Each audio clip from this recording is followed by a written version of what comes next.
Previously on Euro Truck Simulator 2. Oh dear. Was this here earlier? Oh dear. It's not good, is it? Oh dear.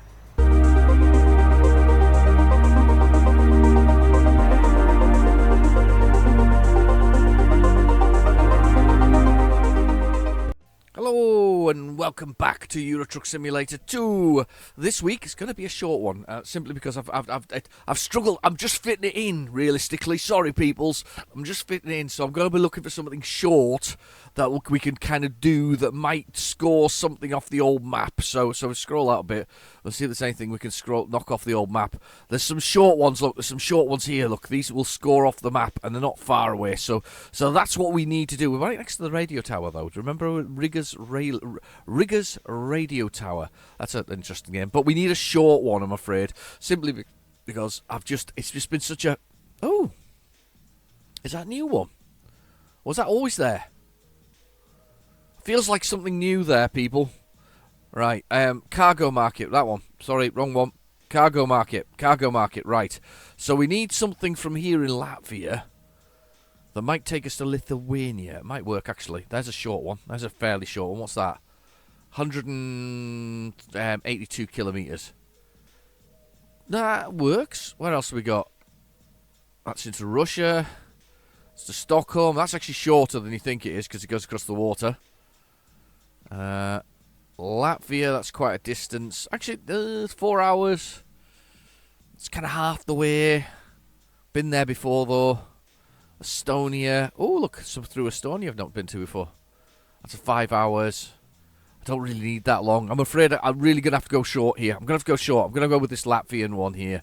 Or this Lithuania to... Latvia to Lithuania. I like saying them. Lithuanian.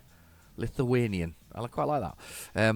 How long have I got before it disappears? 9 hours. Right, oh, great. That'll do perfectly. This is where I have to do a sleep, though. I'll remember that I need to sleep when I get here.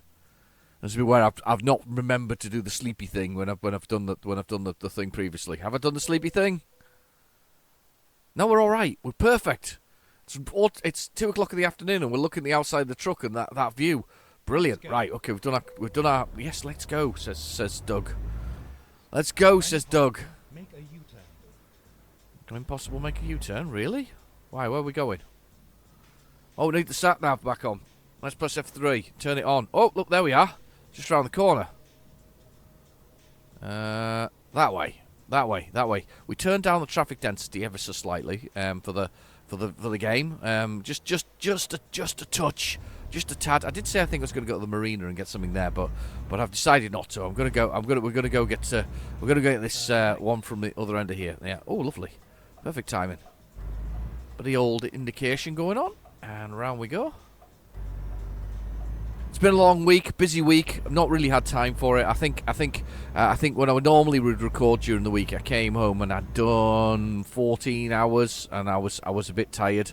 So kind of been a bit like that today as well. Another long day, not quite 14 hours, but pretty much lots and lots of things to be done. So I can't complain. I mean, obviously there's nothing wrong with being a bit busy occasionally, but sometimes so much work. But yeah. I hope you've all had an activity-filled week, but not too activity-filled. I've actually just been back to somewhere really nice, actually, up in the Scottish borders, and it was really nice, actually. I was travelling along there. A lot of trucks behind me. Funny things are, some of the A roads there are almost what I would call a B road anywhere else in the country. But yes, it's a teeny little A roads that were sort of, very little squeezy through, and I was following this truck that was carrying some kind of... What the... Where did you come from? Wow. Right, okay. I was following this and smashing cars up there. I didn't even see that one. I didn't even look in my mirror, to be honest. That's my fault, I think, probably. But I didn't see. What to say? What was I talking about? Oh God, what did I see? I was following this truck with which was quite a heavy sort of load on it, and he had to slow down, stop, and sort of take it very cautiously along this what was meant to be an A road, but it was effectively against the drop. It didn't have what we call sheer drop, but we were literally winding away up the mountainside. It was kind of cool, to be honest with you. Very nice indeed. Beautiful piece of the countryside. I've been there before a few times, but I always forget how absolutely stunning it is. And by the time I left the place, the sun was setting over the mountains, and there was just beautiful pinks and blues, very much like how you look in the mirror and on Euro Truck Simulator, and you look in the mirror and you go, wow, look at that sunset. This is the real one. This is the real one. I passed this pond that was there, and the pond was kind of on each side had the mountain itself as it cut through, because I was skirting along the top of the mountain, and the pond had the sunlight reflecting off it. It was absolutely stunning. It really was. It was beautiful. But I hope you had a good week. As I say, just tired more than anything else. Not anything else. Got my cup of coffee, so that'll keep me going. Barrels, flammable barrels, just exposed on the edge of the road there. Everybody knows as a gamer that if they're red, they explode. So that's what red barrels mean for everything. I realised I've been playing Fallout for a very long time. I love Fallout. I think it's a great game. I kind of like Fallout.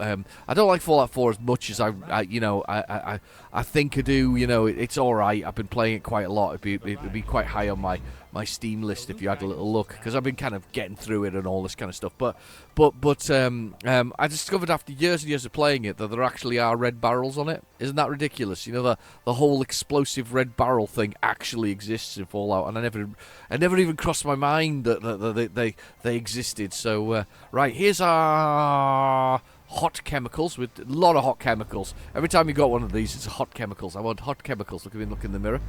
Fantastico. Some bicycles. So all these street bikes nowadays. When I was a kid, there were racers, so they had like those bull horns where you had to lean down. The ones that people use now actually for racing. Nowadays they all have these flat flat sort of handlebars nowadays. But anyway, let's Nordic cargo handling. There we go. That's us. Let's just see if we can pull this a little bit over. Give ourselves a bit of space to work in. Have a look at the mirror. Alright, okay, let's look in the other mirror. Sort of there already, I think, realistically, aren't we? So I think we're here. Oh, my wife's just going through into our where we have our dinner. I'd say dining room, but it's not. It's just a room where we eat. But my son, we had curry for dinner tonight, and my son decided that most of it should go on the table, which is always a good thing. But then he scraped it off the table and ate it anyway, because he's a good lad, likes his food. So we wouldn't want to miss out on any possible sort of foods that were missing from the whole thing. Look at that, perfect, love it. That was a good one. I just smoothly put it in there. I think this is me, just chilling after a long tough week of actually doing a lot of driving. I did. What did I do today? Close to 4.5 hours of driving. Quite a lot of it. It's amazing how much it takes out of you actually driving, because it's the concentration, isn't it? Realistically, let's be honest. It's the concentration. You spend a lot of time. I'm going to press the F for put the hazards on when I come out of here, because I can't quite see that way. Turn left. Yeah, I'm going to come out here. It's the concentration, isn't it? It's that endless concentration when you're driving. To make sure nothing's happening. It's there's no real way out of it either as a driver. You'll know this if you actually do drive. There's no real way to avoid that requirement for concentration. I always wonder why they put flat roofs on things. I think they had this thing in the 60s where they required sort of flat roofs and things. However, to be fair, I have seen quite an interesting use of that recently. I went to a company who converted their 60s building, which has a flat roof in the UK, and remember in the UK a flat roof is a completely ridiculous thing, because it rains a lot and it all sort of sits in and gullies up. No matter where you live in the country, there's nowhere it doesn't really do that. But they changed their flat roof into a place for their solar panels because they didn't have much land around them, but they allowed them to put their solar panels on there. They also put some air source heat as well. So they were building air source heat. And the owner was telling me how that their fuel bills were about £20,000. And then now they're sort of saving that £20,000 even in the coldest of weathers. Not that it's particularly cold in the UK, but even in the coldest of weathers, I've got to be careful. Actually, there's a car's not underneath me. They're actually generating a lot of heat. It's very cool. But they showed me the solar panels on the roof. I was kind of like, oh wow! I wasn't know what I was expecting to see because he's like, come and have a look, and I'm like, what am I looking at here? You know what are you going to show me?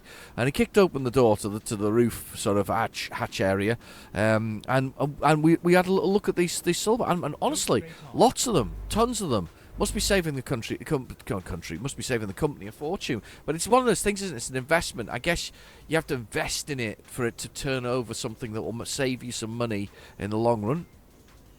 Evening, officer. How you doing? 110 you ring in this country for the policeman, look. 110. It's an interesting number there. 110. Yeah. So anyway, so solar panels, yes, definitely a thing at the moment, aren't they? Everybody's interested in fuel and saving. Oh, there's a speed camera. Saving money. That's really what it is. I mean, let's be honest. I mean, it's all about saving the planet. You have obviously conscientious people out there who wish to save the planet, but for a lot of people, it's about saving money. You know, it's not that. That's almost the overriding factor. Why am I installing these solar panels? Am I saving the planet? Have I got enough money to save the planet, or do I actually want to or do I just want to save some money? And I kind of think that's the case. It's interesting to see, though. I was reading recently that. Germany have started opening more coal mines again. So all this environmental stuff kind of always goes out the window when resources become a factor, don't they? So yeah, they're saying that they need them, but they need the fuel, but they're reopening the coal mines, a bit like the UK. But of course, that's now been stifled again by that coal mine reopening in the UK and. Not too far from me, to be fair. I'll be honest. It's within good 40 odd miles, but that's been held back again because, well, they decided they don't want to do it. Anyway, so we're going to go across here. Well, I said they're doing it. It's a legal challenge. It's one of those things, isn't it? It's a legal challenge. I'm not sure what it was though. It's open cask, wasn't it? But they also have an environmental duty to put it back to the way it was. To be fair, in my area, it would produce an awful lot of jobs. But there are obviously environmental impacts from going back to coal. So yeah, but coal's a growth market at the moment again, surprisingly. Take the second exit. Let's go. Second exit. Here we are. Checking the mirrors. I haven't done the rundown on the GPS, so down the bottom right-hand corner of the screen we have the GPS, and it has my speed, which is 40 kilometers an hour. Then we've got the gear I'm in, which is automatic 9, because I'm using automatic gears. Then we've got the damage to the truck, which is a little bit of orange on there, which is higher than I thought it would be, because I've been smashing into things, because I'm a bad boy. Then we've got the yellow of the old diesel, so that's our diesel that we go into the truck, that we feed our truck with. This is a lovely looking, interesting dam. Bit of dam action. Dam. Oh. Hello. You're calling my name. I've not been to that one. So, this is a stupid place to go to turn into, but I'm going to do it anyway. I think I can get out the other end. Yes, finding a new route. That's fine. We can get out the other end anyway. So we're going to stop here and do the dam. But let's do the viewpoint while we're at it. I can't remember what I was saying there. I completely lost it. Rigger hydroelectric plant. Oh, it's hydroelectric, so the water's going off the old down through this, producing some hydroelectric power. There is one not about 60 or 70 miles from me. There's a series of hydroelectric dams, and they were built in the 60s, and they have a real aesthetic to them, a really clever, beautiful aesthetic. But apparently they don't generate enough electricity for the liking, and it was more of a test bed than anything else. So they produce these beautiful buildings, beautiful warehouses, and it does produce energy, but it's not the kind of level of energy that the Scottish government are happy with, which is a real shame, realistically, because they've got plenty of water in Scotland. You know, it's one of those things, and lots of mountains where the water runs off. You'd think there would be more hydroelectric there at the end of the day, but anyway, that's a nice looking thing. But those guys are there, kicking their heels around, not doing much, because there's not a lot to do with a hydroelectric plant. Oh, coffee's good. I love coffee. Right, so I've got coffee. Where are we? I'm going to just make our way through it. It's one of those things I'd like to see around. I've been lucky enough in my life. I had when I was sort of about 16, I had a college course with and I had this and I don't know if I've mentioned it before, but I had this. It was a professor. This gentleman was a professor who was actually leading this particular group of about 8 sort of teenage boys and a couple of girls, and he was a professor of physics. Combined with philosophy, which is a very strange combination. He'd done the physics first, then he did philosophy. I guess it's kind of, once you know the laws of the universe, then you want to know what the philosophy is. I don't know, anyway, but he, as a result of his experience and all of the things he had, he'd done a lot of jobs and he had a lot of access to things. And one of the things he did take us to with these, sort of spotty 16-year-olds, he took us around a nuclear power plant, of all things. Now, I don't see anybody ever doing that again, and I remember it being quite an experience, realistically. But he had almost like all access. He literally turned up with us. He'd obviously phoned them and said, "I'm bringing these spotty teenagers," and we walked around on the top of reactors, and we walked through the buildings, and we see the industrialized things are there. It was very much a 50s reactor, by the way. It was it had that 50s aesthetic. It was still running. And it was, there was obviously improved computerization within it at the time. It's going back a good number of years, this, but it was still a 50s aesthetic to the building, and it had very much a 50s feel style to it. And he kind of went in there like we owned the place, and a bit like that hydroelectric there. And that's the point. I would love to go around a hydroelectric. It's one of those things I always kind of enjoy. Seeing things. I got to see a distillery not too long ago. I've seen distilleries before, but usually as a tourist kind of thing. No, but I had a chance to see a distillery recently that did gin. And they were moving on to a number of other things. I can't remember what else they could do. Rum was the other thing they were going to work to. And I got to go around the distillery, and I really quite enjoyed it. It was quite an enjoyable experience. I was like, yeah, this is quite fun. Looking at all of the brassware that he used to produce his gin, and his gin wasn't cheap, by the way. It was it's £35 a bottle, because it's custom made, all that kind of stuff. Very, very cool indeed. So very cool indeed. Anyway, back down to the diesel. So we had diesel on that top level. Then we got the bed that slowly goes blue, which probably won't go very blue this game. But slowly goes blue, and then it finally goes red, and then I cry a lot. And then you've got the envelope, which is sadly underused, which is basically for the beginning of the game. If you start the game, it teaches you how to use the bank and a number of other things. And then we've got the time, which is 17:12 in the afternoon. So we're just heading into the evening, and there is a combine harvester over there. Lovely combine harvester spinning around. It's actually moving. It's nice to see them moving. Right, and then we've got below that little red flag that basically tells us when we're going to get in. We're going to get in at 1700. It's 100 kilometres, and it is 1 hour and 43 minutes, which is next to nothing at all. This is quite a short episode. I do apologise if you were after a long one. Not because I can't waffle. It's just more a case of that I kind of got so much to squeeze in this week, and I wanted to just have a little trundle with you, and I'm probably going to squeeze in after this. So if you're watching this one first, thank you for watching it. If you're watching the American Truck Simulator episode, thank you for watching that as well. And I'm probably going to waffle away with a slightly different topic in the American Truck Simulator one, but the same sort of scenario, but a shorter journey rather than a longer journey, and we'll enjoy the countryside as we go through. There's some lovely views we're going with here. Look at this. Lovely little bit of countryside action. That's the kind of thing I was following the other day. Sort of, today, should I say, that Volvo type thing with a heavy bit of heavy equipment on top of it. Lovely stuff, brilliant stuff. Here we go. Just trundling, making my way through the countryside, and then 132 miles. 132 miles, and we're just making that sort of distance across. I think we must be in Lithuania now. By the way, I think we crossed the border a while ago. I think that was that big bit where near the reservoir. I think it was a border. These houses are lovely, aren't they? Look at that.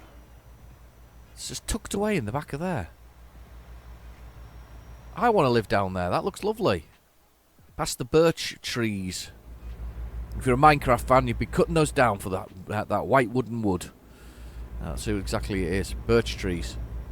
And if you're a Long Dark fan, which I am, you'd be wandering around those looking for the birch bark to turn into tea, which gives you some sustenance, a little bit of sustenance, about 100 calories. You'd have to drink a lot of it to get anything out of it. You'd be peeing a lot as well, of course, if you drink that much. But yes, you get some sustenance from that. Oh, I love the oh, my missus is adding a bit of additional factual information to the whole thing. I will share this with you.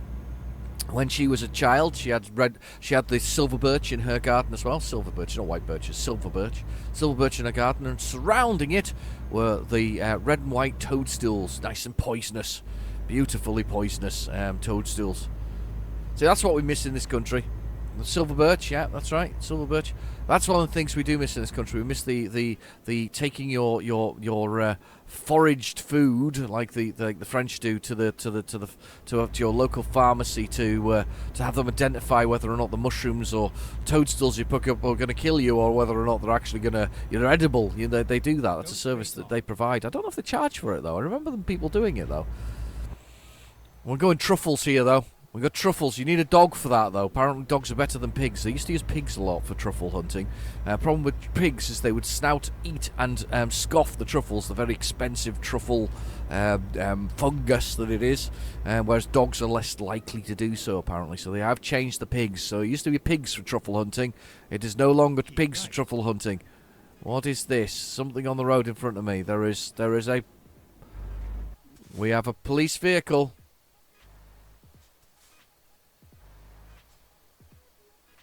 I think we can still make it past. I'm going for it.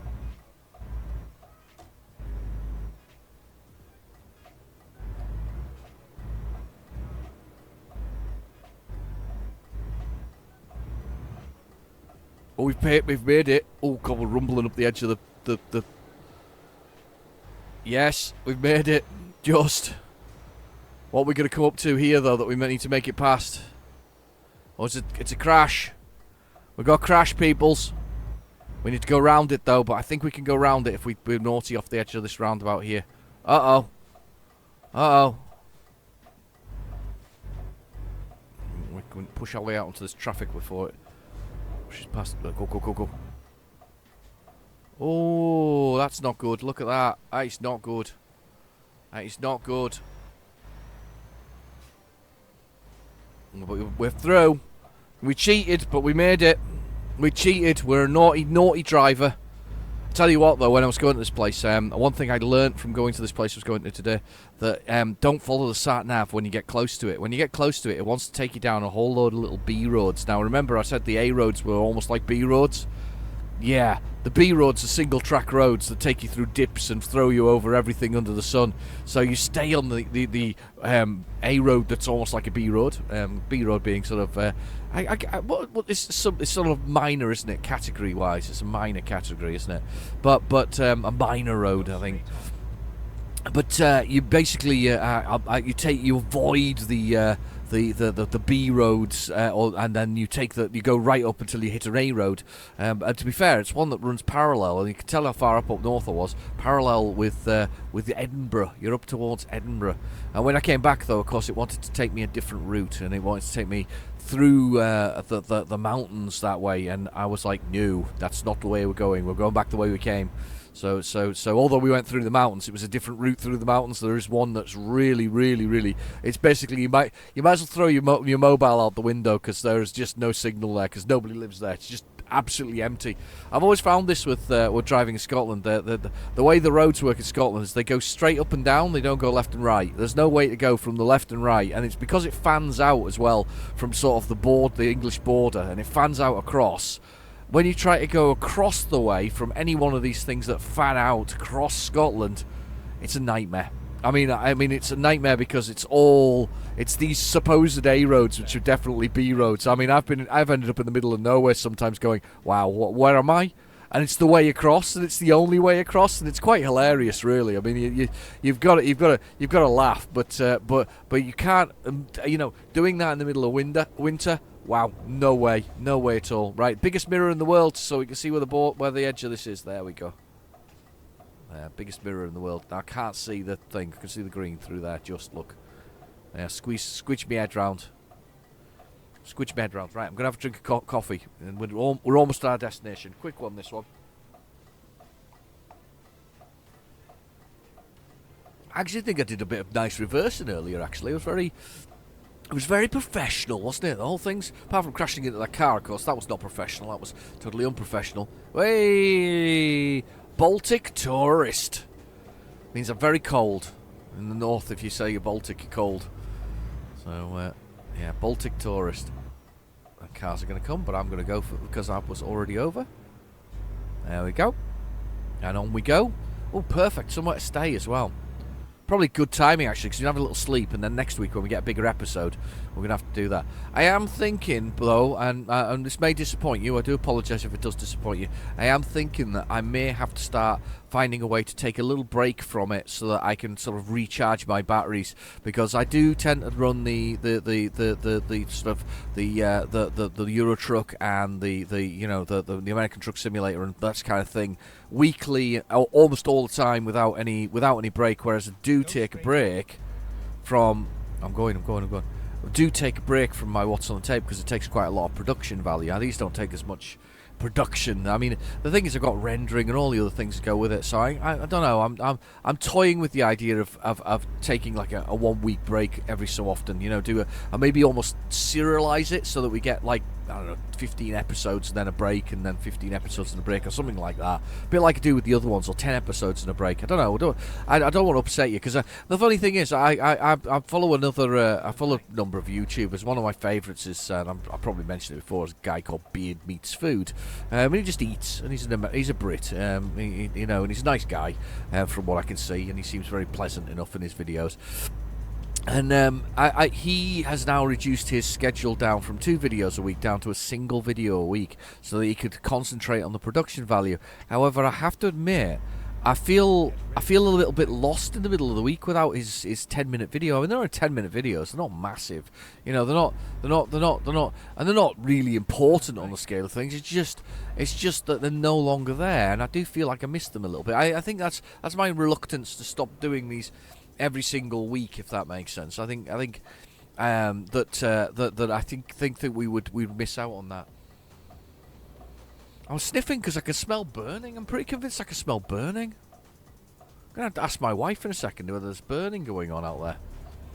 She's just opened the back door to take out the bins, because she's just doing the dishes. She's very good. She's very good. She looks after me properly. She really does. Honestly, I'd die without her. Certainly wouldn't have an iron shirt anyway. But and I don't mean that in a bad way. We've got one there. We've been together for about 1 billion years, and we've got a lovely relationship where it's a very much teamwork, and it always has been. But I don't do ironing. That was established a number of years ago. It's just something I don't like doing, and I think the thing is, if she didn't iron it, and she's quite obsessed by ironing, if she didn't iron it, I'd end up with wrinkly clothing, I think. What comment? Turn left. There's a comet outside. Is that what's on fire? Because it smells like somebody's on fire out there. Ah, next door neighbours have got their log burner on. There you go. Very environmentally friendly, of course. A Stone Age comet is passing over the UK. Oh. As apparently looks slightly green. I don't know if you've seen this. But anyway, so slightly green comet. It's been on the news apparently. Slightly green comet. I'm going to go have a look at the slightly green comet. I'll talk if you're hanging around for American Truck Simulator, I've got time for that. I'll talk about a green comet once we get there. So let's square this up and see if we're I think we're well away from it there. I think we need to be up here. This is Mark Middleton's idea, by the way. I'm blaming you for this, Mark. Mark, you suggested years ago that you should always use the space you've got to park your truck, and you're absolutely right. If you've got space to manoeuvre your truck so it's easier to park. Why make your life difficult? I don't know whether that's actually forwarded onto my real life. I think it has. I think I now use the space I've got to manoeuvre. I think I've become a sort of a space manoeuvring person. I kind of like the making sure that I've got space to kind of get my vehicles into. So there we go.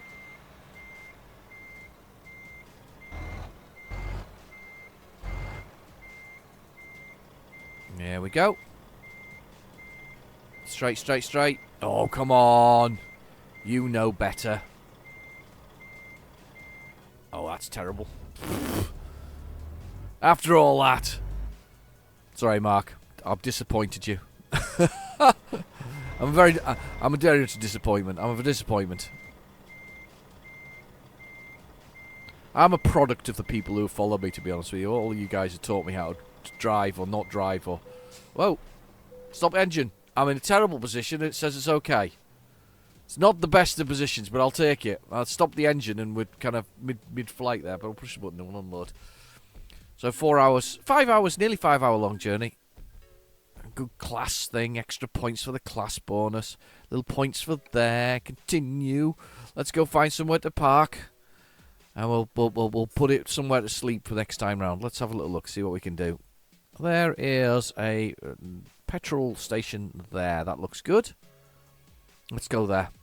Kilometre down the road, just round the corner. We've been there. We've been close by before. I quite enjoyed that. I know it was just a short one, but it was fun. It was a lot of fun. I quite enjoyed that one. I keep forgetting to put the hazard lights on and reversing though.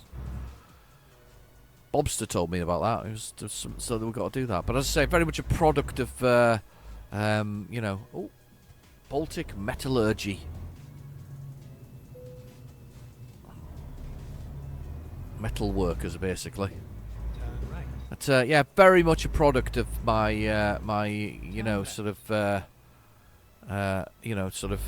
teachings from the people who watch my channel, which is a brilliant thing. Actually, I think that's really cool, though, being the product of what people have taught you. Learned quite a lot, actually. Learned a lot, and added various ways to enjoy the game. One of which, like looking in the mirrors, it's just insane. But wait, I think back to when I first started doing that, and I was really struggling to kind of whiz around. And yeah, it's still a thing, but I was really struggling to sort of whiz my head round and do that. But now I kind of take it in your stride, don't you? You know, yeah, brilliant stuff. A lot of fun. This game's a lot of fun, though. A sky. We'll stay. Oh, there we go. Oh, we can go. Maybe get in that way. Oh no, it's no entry. Look, no entry. Be bad boy going in there. I can park on the edge though when I get into this. Get in there that way. Come on. Can't go that way, but I can go that way. Yeah. Put the indicator on the right place. No, that's going to stop. I love the way they flash green. They don't flash amber. They just go amber. Once you cross an amber, though, you're in trouble. So it's flashing green for last minute of go, and then amber, and then red, and it just stops. That's you just done. You're not going anywhere else. Miles away from the curb. I should look in my mirror. Look, you can see it in my mirror, my big mirror. I'll go around this corner. And then we'll turn into this petrol station. Keeping an eye out. No traffic here at all. Everybody's Turn gone. left. Everybody's gone. Here we are, safe and sound. Here we are, Doug. Safe and sound. Absolutely. I'm going to go through the top of the petrol station so I can slide the truck into the side bay over here. What we got in the petrol station? We got magazines. We definitely got magazines, look. We got snacks. Snacks. We got that's a double-decker type sandwich there in the middle, in the red. We got snacks. We got some. I think it's Pringles there. Do you know? Not that I'm advertising Pringles in any way, shape, or form. Pringles now owe me £50. But yeah, we got some bits and pieces. Looks like there might be a little bit of one of those things which does sort of hot foods as well. So it's not terrible. It's not a terrible place to stay for the night. Gonna bring ourselves a bit straighter before I do that. We'll take the only spot that's here. Let's just stay a little bit straighter. Right. Push the button. Push the button. We'll get some rest. There we go. 5 o'clock in the morning. That's absolutely spot on for our next video. Anyway, I've been your host, Real Genetic Demon. Thank you for watching. Please feel free to like and subscribe, all that rubbish. And I'll see you in the next video. Bye-bye now.